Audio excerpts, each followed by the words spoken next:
they say, we can kill you. They told you they can kill Yes. you. One day before leaving Cuba, I remember I was on the plaza buying some stuff. My wife was cleaning the floor, and the phone of the house started to ring. And it was the first time that my son responded the telephone. Mm-hmm. And my wife looked like he started to listen, and he put the phone on the place. And she was thinking that it was my mother, because my mother sometimes calls. And she say, what want your grandma? You know, I say, it's not was my grandma, it was a man. And he told me that they go to put me inside the car and they go to throw me for the windows. They told that over the phone to your son. Yeah. And how old is your son? 7 years. He was 7 years old at then. that time. Jeez. He was 7 years. That day, I take the decision to go out of Cuba because I choose. Not my life, not for my life. I choose for his life. Yeah. Because at the time that they condemned me, they put me in this position. They put also my son in this position. Yeah. And your family. The history show the truth. If you are son of the oppositor, if you are son of some people that was killed by fire gun through the hand of Cubans, you cannot be nothing in your life. Yes, you can work like a normal person, but you don't have too much choice. So I choose for my family. Because I say, okay, if I take the decision to fight inside Cuba, I can fight outside of Cuba.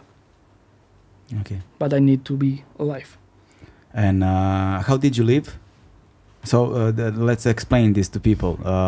For Cubans, you only have 3 options. In this moment, I live in Cuba 9th of July before revolution. Okay, before the 11th of July. Yeah. And usually we have only 2 or 3 choices. You can fly it, if you are Cuban, you can fly it without a visa to Russia, to Nicaragua, and I don't remember some country from the Caribbean. Some small countries in the Caribbean, but it's not common because it's expensive. Okay. Small islands, you don't have too much choice to. I say, okay, if I cannot go right now to Nicaragua because Nicaragua was closed, the best option is to move to Russia, and there we try to reach Mexico. I don't know. In my mind was only any place. My mind was in this time in survival mode, you know. Yeah. Any place out of Cuba, it's been safe. And we take the decision to go out the same day that my son birthday, 9th of July. And we spent in Russia for 5 months, I think. And then when we know that we don't have possibility to reach Mexico or any countries in America, but it was impossible, I say to my wife, let's try to go to Montenegro. Because at this point we never read about Serbia, you know. We never know nothing about this. We buy tickets with the help of some friends because money was ended, and we take a plane to Montenegro. It was difficult, but we take a plane. We make a stop here in Serbia for 15 hours, and we go out to the hotel to spend the night, and in the morning we take another plane to Montenegro. But at the time that we arrived in Montenegro, we was detained for a police border.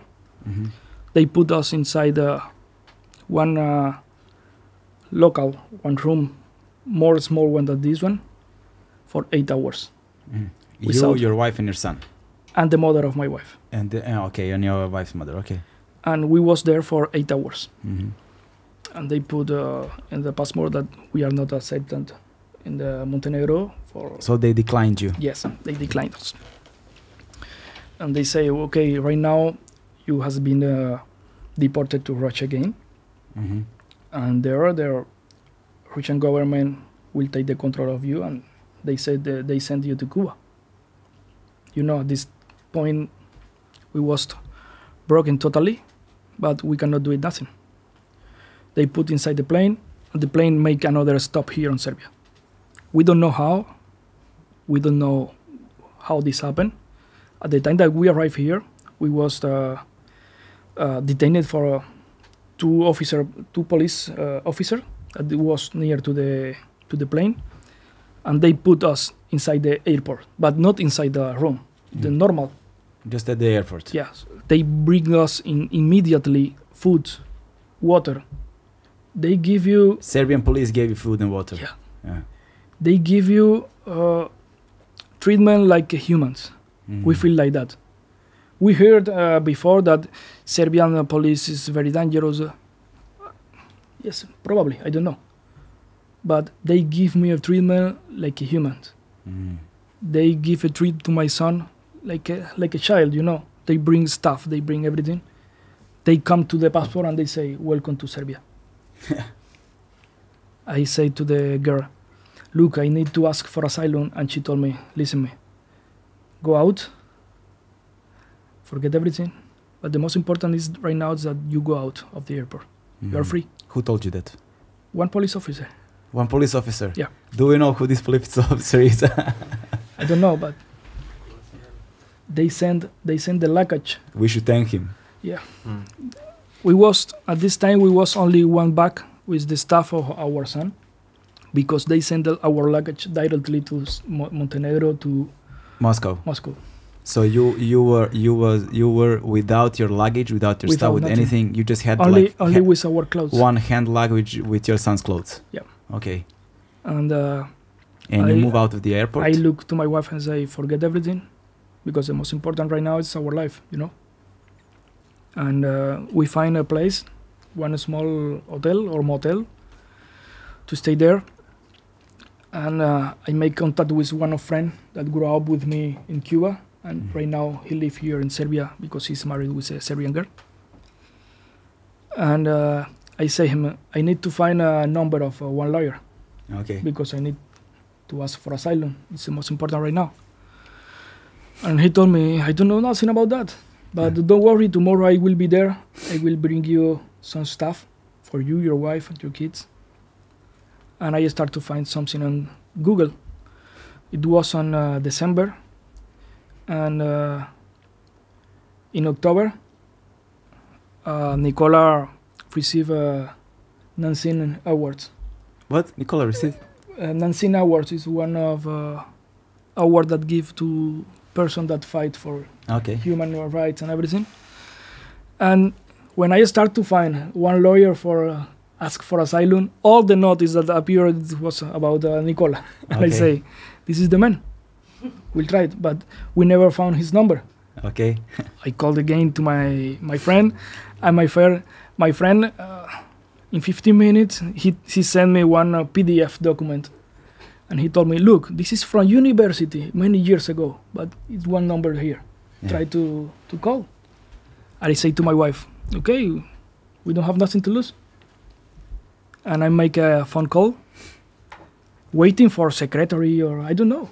And it was Nicola answered the phone. I just say, look, we are Cuban people. I'm here with my family, and I need to ask for asylum. I need your assistance, your help. He told me, okay,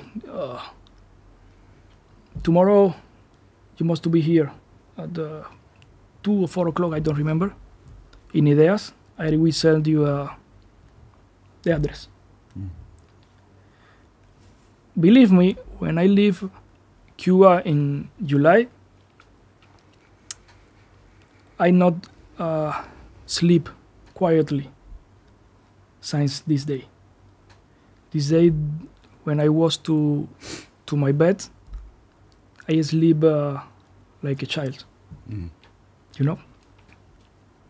This morning, my friend appeared in one car with his wife, with 8 bags, with clothes, with some toys for my son. So everything started to change this day. In the afternoon, I moved to Ideas, And this is the beginning of our new life, you know? Yeah. I remember that Nicola, and this time he told me, don't worry, right now you are safe. I'm going to remember this word for all of my life, you know? Because for real, our life is changing day by day. It's not easy. I know that it's not going to be easy. But right now, we are thinking in the future. We are preparing our goals, because like a family or like a person, if you don't have motivation, if you don't have goals, you don't go to grow up. You know? Right now, my son have the opportunity to go to the school again.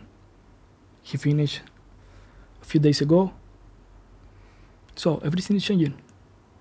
I know that it's not going to be easy, but we found the people. Yeah. You know, we don't found any person. We found the people. Yeah. And on the way of this, every day we are finding people that give us support, not economical support, but it's necessary, but it's not the most important, you know?